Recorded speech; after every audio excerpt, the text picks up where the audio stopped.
Hello મિત્રો, દેશી ગુજુ કિચનમાં તમારું હાર્દિક સ્વાગત છે। આજે આપણે બનાવીશું ગલકાની સબ્જી। જો તમે જોઈ શકો છો, આપણે એકદમ પોણા ગલકા લીધા છે અને આવા બારીક બારીક સમારી લીધા છે। હવે આપણે બનાવવાનું સ્ટાર્ટ કરીશું।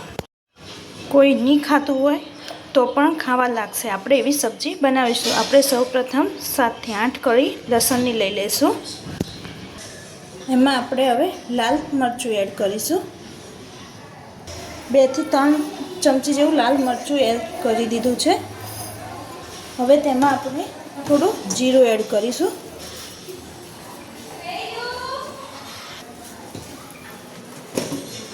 અને થોડું મીઠું પણ એડ કરીશું।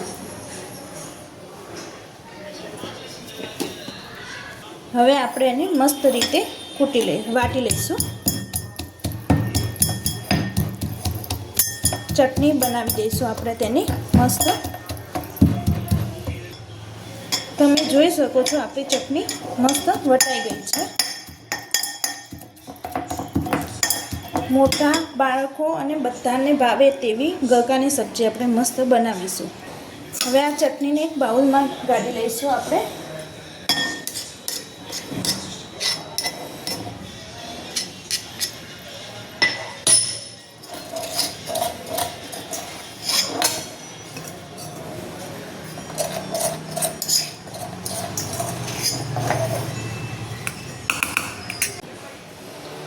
હવે તેમાં આપણે 1 ચમચી જેટલી હળદર એડ કરીશું।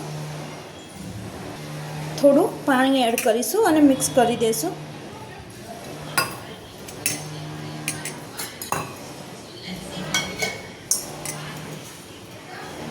આ રીતે આપણે મિક્સ કરી દઈશું, જેથી આપણે મસાલા અને પાણી બધું મિક્સ થઈ જાય। આ રીતે કરવાથી આપણા મસાલા ફૂલીને મસ્ત તૈયાર થઈ જાય છે અને તેલમાં પણ ભળી જાય છે, જેથી સબ્જી સારી બને છે।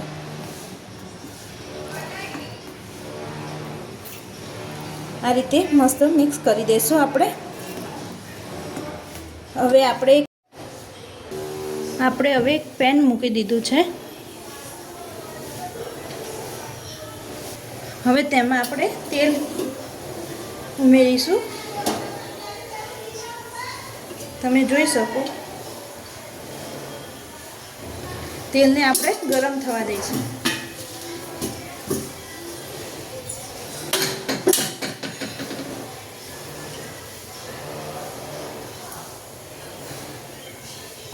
આપણું તેલ ગરમ થઈ ગયું છે। હવે તેમાં રાઈ એડ કરીશું,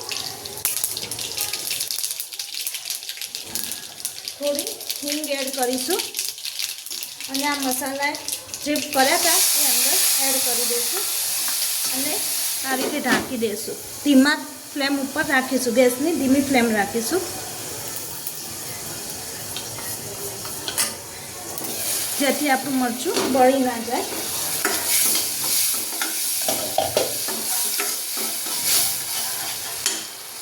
જો કેવા મસ્ત મસાલા થઈ ગયા છે। હવે આપણે તેમાં ગલકા એડ કરીશું।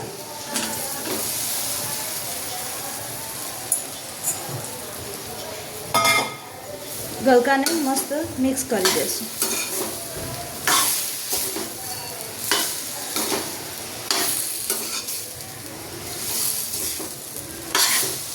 આ રીતે મિક્સ કરી દઈશું।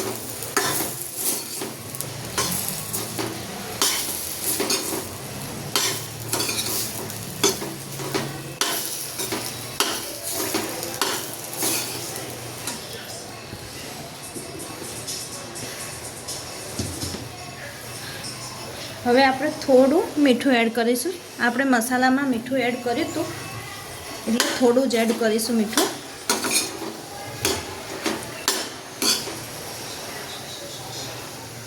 આ રીતે હવે આપણે તેને ઢાંકીને ચડવા દઈશું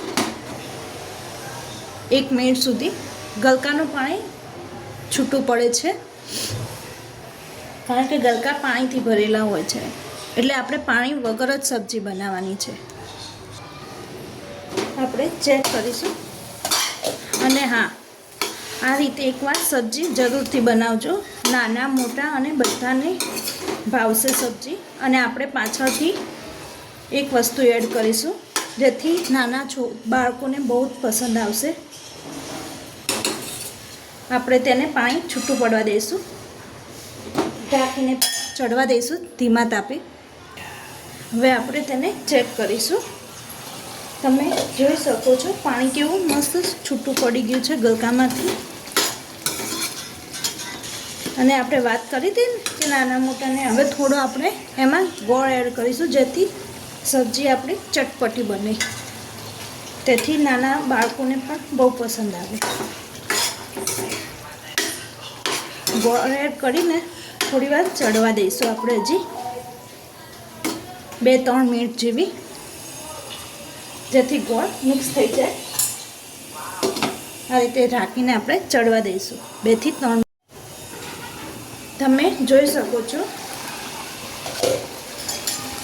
આપણી સબ્જી બની તૈયાર થઈ ગઈ છે ગલકાની. હવે આપણે તેમાં 1 ચમચી ધાણા જીરું એડ કરીશું જેથી આપણો સબ્જીનો સ્વાદ સારો આવે. હવે આપણે ગેસની ફ્લેમ બંધ કરી દઈશું અને મિક્સ કરી દઈશું. જુઓ કેવી મસ્ત સબ્જી બનીને તૈયાર થઈ ગઈ છે. તમે જોઈ શકો છો કેવી મસ્ત સબ્જી બનીને તૈયાર થઈ ગઈ છે. જો અમારો વિડીયો ગમ્યો હોય તો લાઈક, શેર, સબસ્ક્રાઈબ કરવાનું ના ભૂલતા. અને કોમેન્ટમાં જરૂર કહેજો કેવી લાગી તમને સબ્જી.